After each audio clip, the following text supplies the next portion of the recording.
Hello once again and welcome to Youth Clique. Youth Clique is here to answer all the questions of all the youth out there. Today our topic is going to be one very interesting one, and I know it's one question that most youth are very worried about. And this topic is very passionate to me because most people around me have found in it and they are all perturbed about it. This topic is about relationship and religion. How does relationship or religion affect our relationships? And today, I'm not here alone. I'm going to be here with two very insightful panelists, a male and then a female, and they're here to help me discuss this topic, relationship and religion. But before I do so, I would want to acknowledge my sponsors, Jolat's Cafe and MI Photography. Thank you guys. Okay, so now I want to introduce, to my left I have Mr. Johnny Agbenyega. He is a reverend and an associate pastor in Holy Hill Chapel. He's also a marriage counselor, a youth advocate, and he has been married for 10 years. Who else can help us talk about this topic than someone who has been married for 10 years and also a marriage counselor? Mr. Agbenyega, you are welcome. Thank you. And to his left, I have a beautiful lady. She's called Queen Latifah. She is the founder of Shine Foundation, an activist for women, and currently working with Comfort as a service personnel. She has the passion to work with women, and then too, she's also a very, very strong Muslim. Let's all help me welcome Miss Latifah. Latifah, you're welcome. Thank you. How are you doing today? I'm fine, you too. I'm good. So today the topic is relationship and religion. Let me go straight to Latifah. Yeah. Latifah, what would you say is relationship, or how would you define relationship? So relationship is a correlation between two or more people. This is a way in which two people regard themselves and then behave towards each other.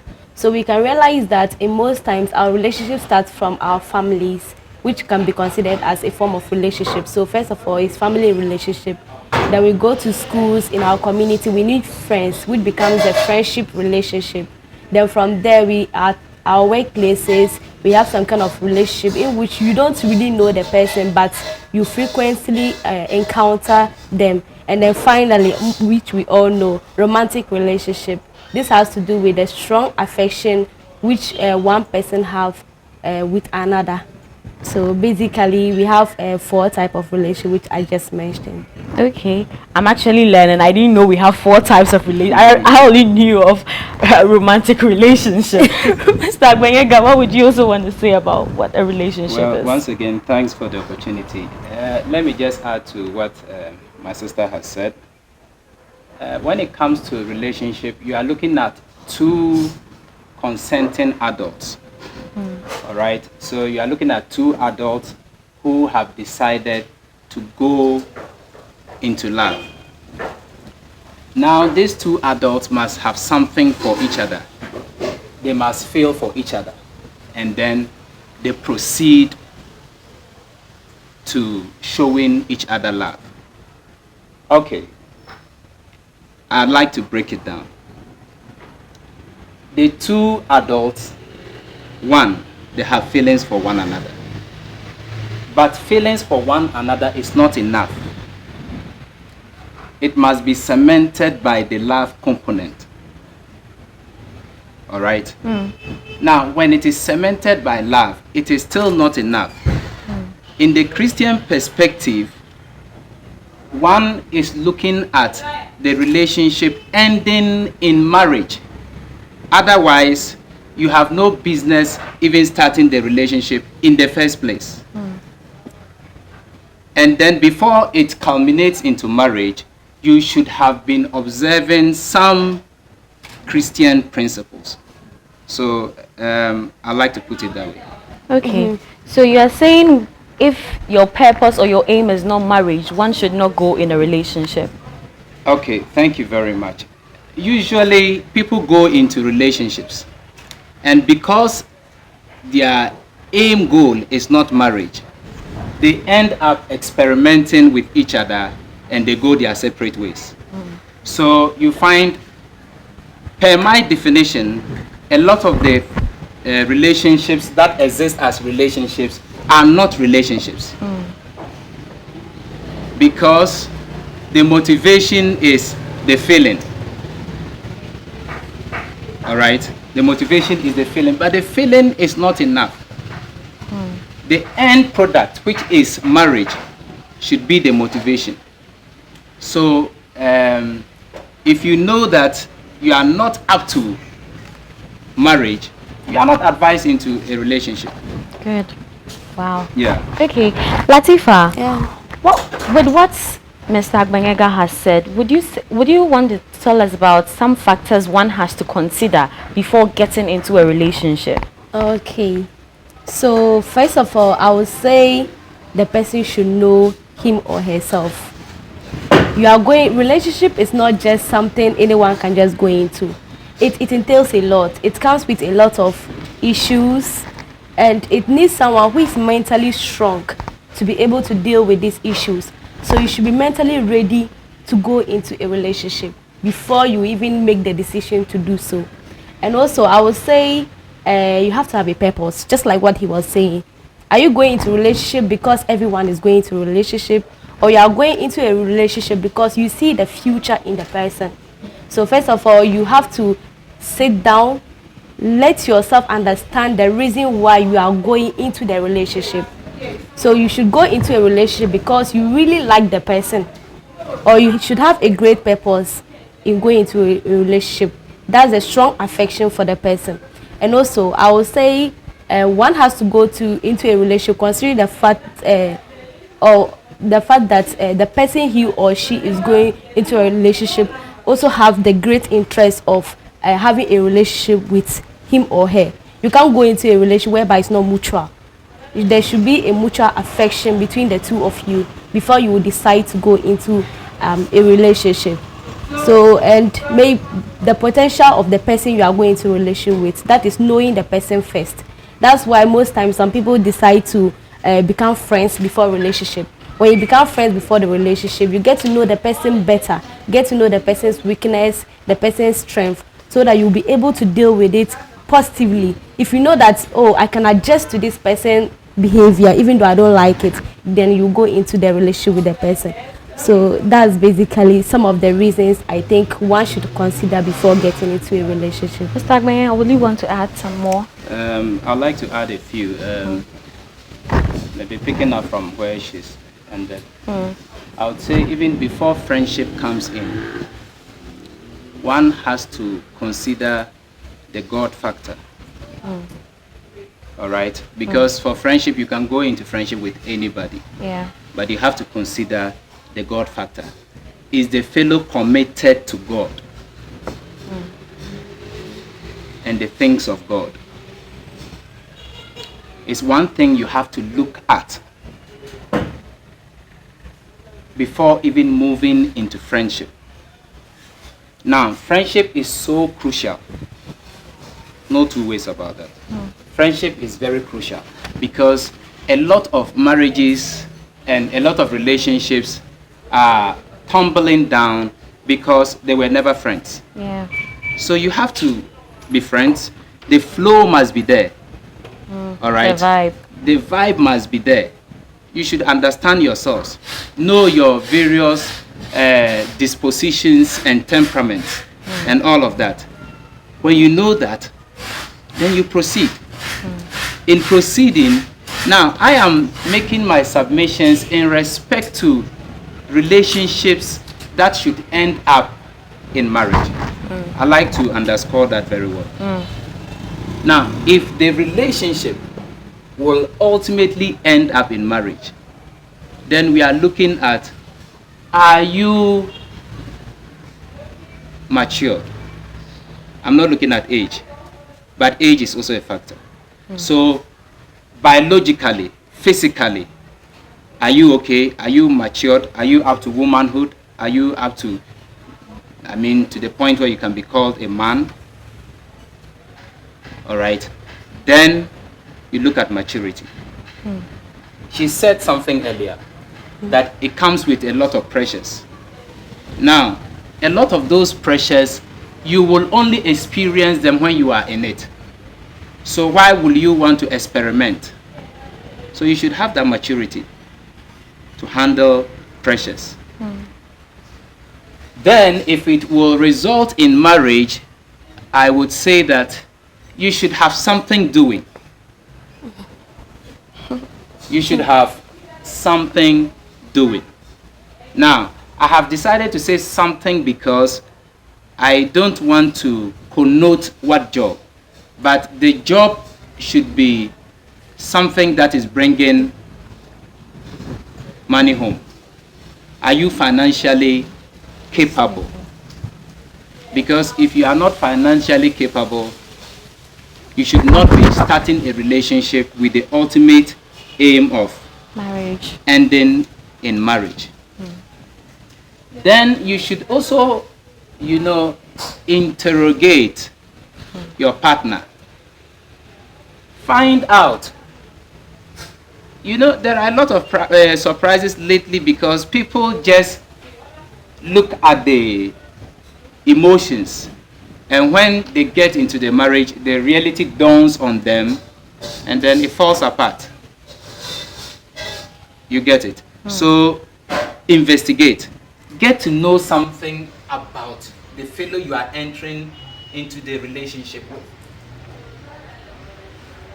So what will you be trying to find out about the fellow? At least you should be able to establish that this fellow has a decent character. This fellow is coming from this background. This fellow has these temperaments. Because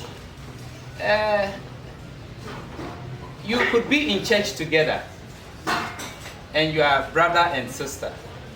But when it comes to relationship, your temperaments may not even allow you. Yeah. Sometimes when I'm doing counseling, I am a bit moderate with temperament because I believe that we are governed by the Holy Ghost and we can change. But get to know something about the fellow. And then the other thing is, when you investigate and you are finding something untoward, ask yourself, can I handle it? If you cannot handle it, my sister, honorably go your way. Walk out. Walk out. You understand? Yeah. So when you investigate, some findings will come out. From those findings, can you handle it? If you cannot, just walk out. Okay. It's better to have a broken relationship than to have a broken than to have a broken marriage. So right now, just taking off from where he just ended, it's better to have a broken relationship than a broken marriage. You see, most of us, the young ones now, getting into marriage because I love him, he also loves me.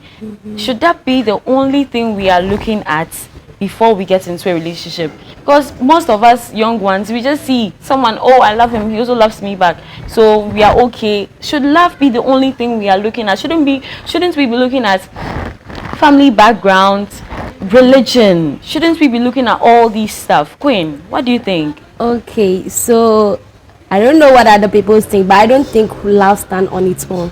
There is a reason to love. Before you will love somebody, I think you should have a reason to love the person. Sometimes you just see somebody, physical appearance, and be like, wow, I like this person. Then the affection is there. Or sometimes the person possesses something that you feel like, because of this reason, I think I feel something for the person. But the only issue is that we have good reasons to love and bad reasons to love. You can easily love somebody because the person is God-fearing. That's a good reason to love. The person have God at heart. And getting into relationship with the person means that the person will treat you like in a good manner because the person fears God. And then we also have the instance where you like the someone because of the person's personality. The person has that kind of personality that you feel like is very good, and then you can spend the rest of your life with the person. So love should be a major factor, but love comes with reasons. But don't you think religion should also come in? Of course, it does. Because when you both were talking about factors, I didn't hear the religion factor. And I was wondering, shouldn't religion also be a factor? It should. It should. We have people who fall in love because basically the person can read the Quran very well. So I love the person for that. You see, religion can always be a factor to love. That's where the fearing of God comes. If you are not religious, that means you don't fear God. You get it? And we have different type of people and how they handle religion and all. We have some people, they are very religious. We all know that. And we have some people, they go to church, but just like that. You understand? So somebody can basically love someone because the person is very religious. Okay. So you are saying the religion factor should be counted? It can be counted. But like I said earlier on, it depends on the person's level of faith. Some people, the love overshadow their religion. You understand? So some people, they love, the love comes in and overshadow the fact that the partner is not that religious. So I can decide to love somebody. Maybe let's say the person is 50% religious and then 50% personality is okay. Then I decide to love the person. You get? So other things can overshadow the fact that someone is not religious. I know we may get to that, but sometimes you realize that people don't even care they are getting into relationship with their other religion because they feel like they love the person enough. So there's no need to let religion affect how you feel for someone. But I think love should be a major factor in getting into a relationship. Okay. Mr. Banyega, do you think love should be the major factor or there should be other factors that we look at? Okay, so I would say it this way that okay, so let me start by asking what is love. Okay, a lot of the youth take love to be the feelings that we have for each other, and it ends there. But love is a decision. Love is a decision. Now, I want to be with Josephine for the rest of my life. It's a decision. It's the reason why sometimes you find a lady is with someone and every other person is saying this, but she says, this is what I want. Because he or she has decided. That has gone past feelings. You have decided. Okay? But love cannot stand alone, like she said. Common sense must come into play. Common sense must come into play. Okay. You love that brother, you love that sister. But everything points that the two of you are diametrically opposed to each other. You should discontinue that love. Somebody must speak some sense into your head and you should discontinue, because love is not the only thing. I said that in your endeavor you have to investigate and find out certain things. So when you find out and it is not palatable, you should take a decision. All right. Feelings cannot be downplayed.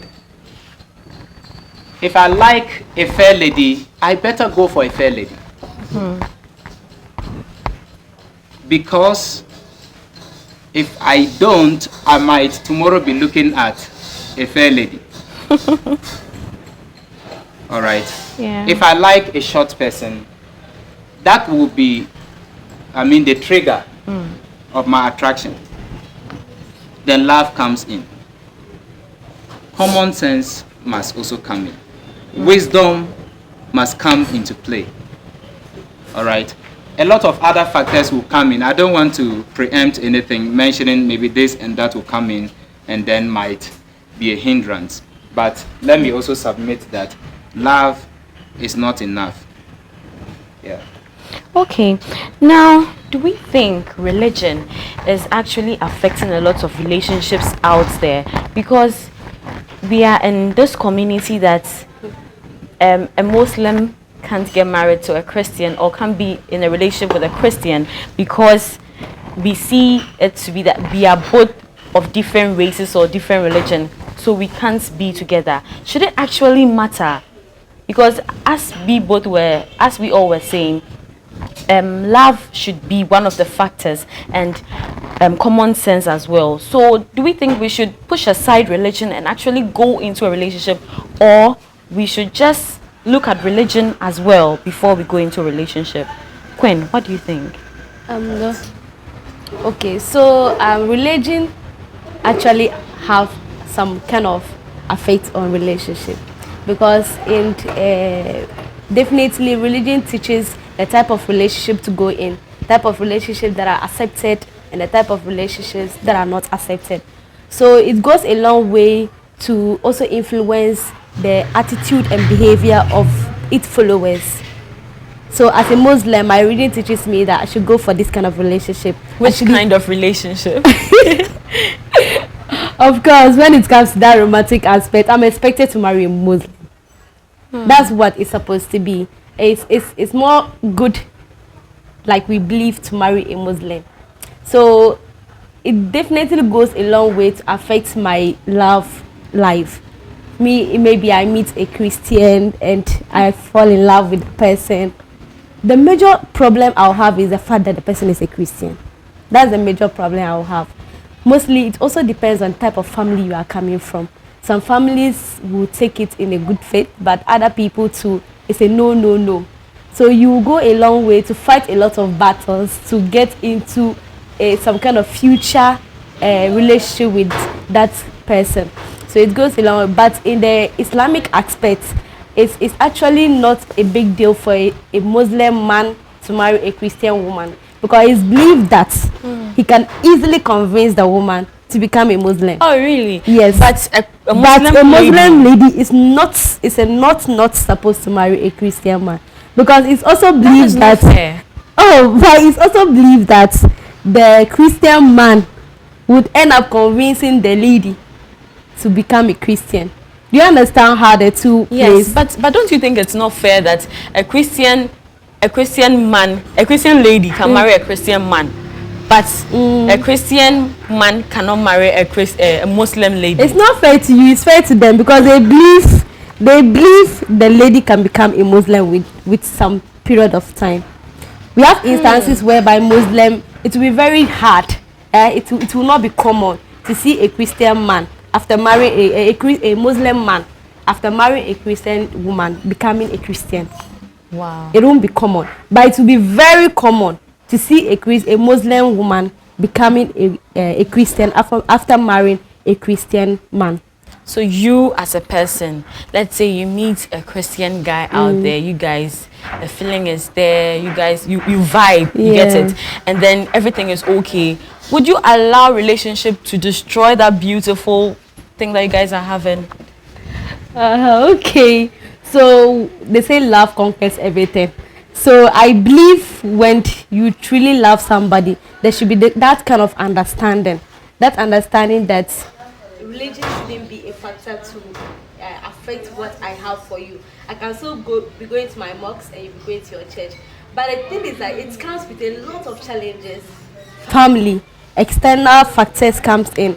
Maybe you give birth to your children, they now have to decide the religion they want to be in.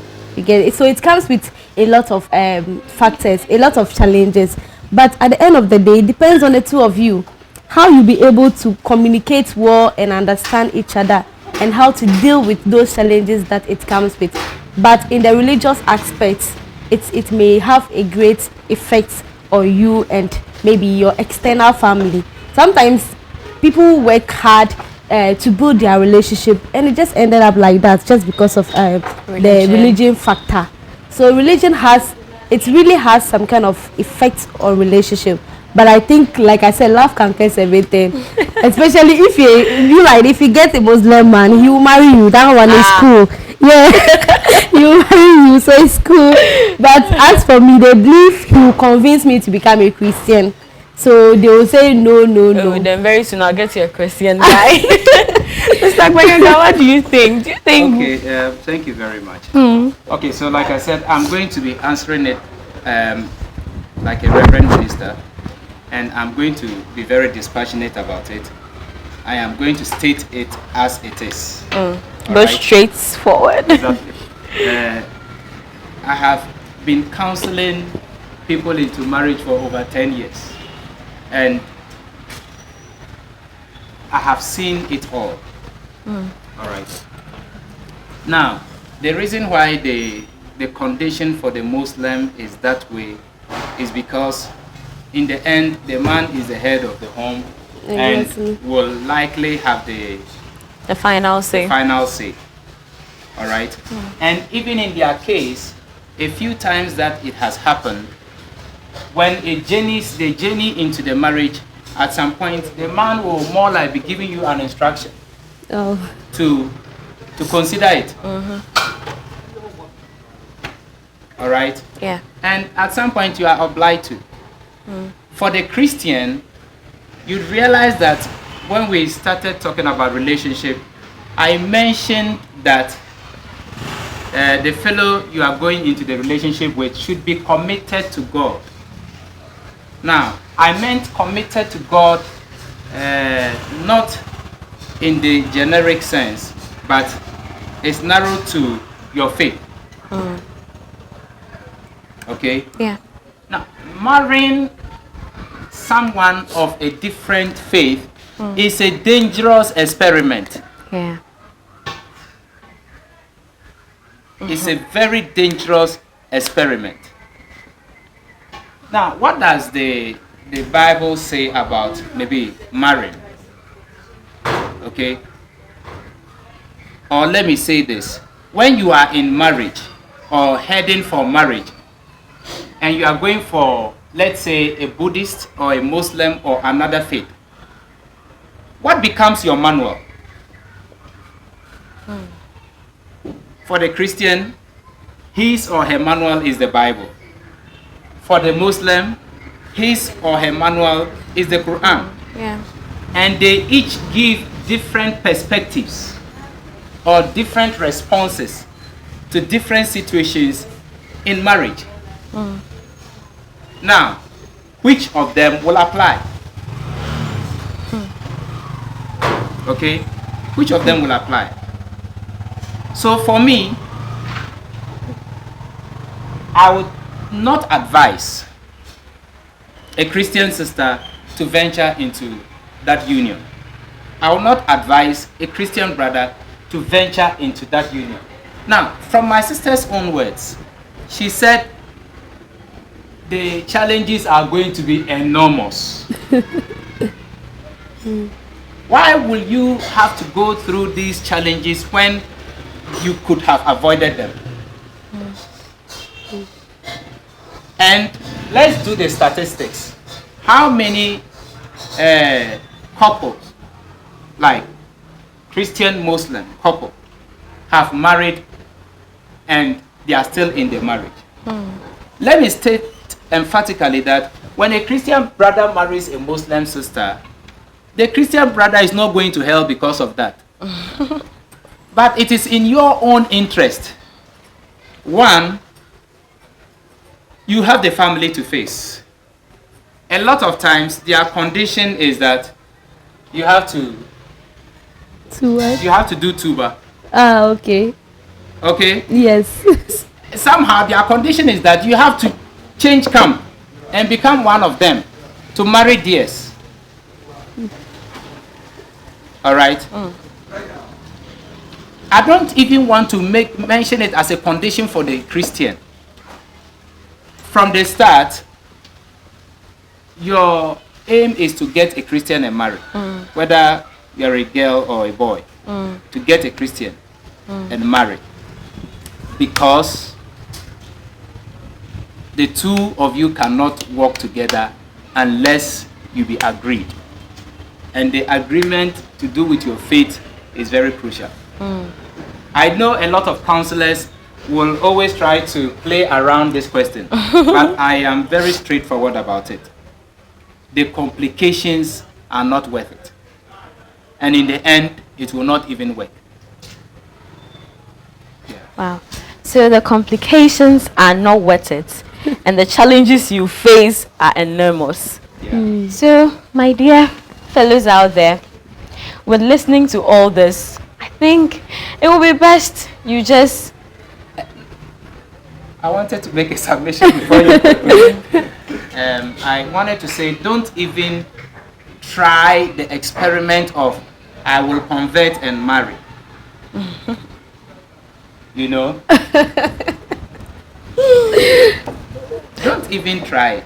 So, you know, you want the fellow to become a Christian, and your motivation is because you want to marry him or her. It's not a good motivation. And with that kind of motivation, there is likely to be to be bias. And you might not conclude well. Wow. So with all that we've listened to, I think it will be better we all just... A broken relationship is better than a broken home. And we've all heard from them.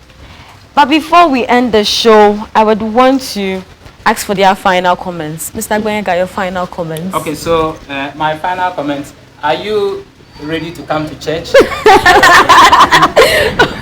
You are not ready to come to church? No, I'm not. I'm going to give you my brother. So, and you think that my sister is ready to Oh, she is. So, from the interaction, one can conveniently conclude that it's better to stay on your lane. You will avoid a whole lot of complications. Thank you. That's true. Queen, your final comments. Okay. You have said a lot. I'm learning. But I still think with love conquers everything. Yes, though there are challenges with interreligious and all those things, but love still conquers everything. But if you can just peacefully marry a Muslim as a Muslim, that will be okay. Or you marry your fellow Christian, that will be okay. But if there is love, true love, it may conquer all the problems he has identified. Love conquers all. Yes, you can give birth to your beautiful children. Child, do you want to be a Muslim? Do you want to be a Christian? He or she decide, and then you go on. But it's still okay to marry your fellow Muslim or your fellow Christian. With all this that we've said here today, I think we all have learned a lot. Myself, I have learned a lot. And I think I would go back and think if I really want to go to with what Queen said, or I would still want to be in my Christianity. But you know, I'm grateful that we actually talked about this, and I'm sure we all will learn from it, and it has answered someone's question out there. But before we end, I want to thank Jolat's Cafe. They've been so good to us for giving us this space here. If you need them for anything, for your catering services, for your birthday parties, anything, whatever you need, just contact them. Being in local dishes, continental dishes, restaurant services, food delivery, food supply, breakfast, lunch, supper, dinner, whatever it is. And then during the weekends, if you want a place you can come and dance salsa, you can come around, because every Saturday they are here for salsa dancing. And if you want to host your events here as well, you can come around and then you would host it here. Yeah, it's a lovely environment as well. And if you want to contact them, their number is 055-250-3334.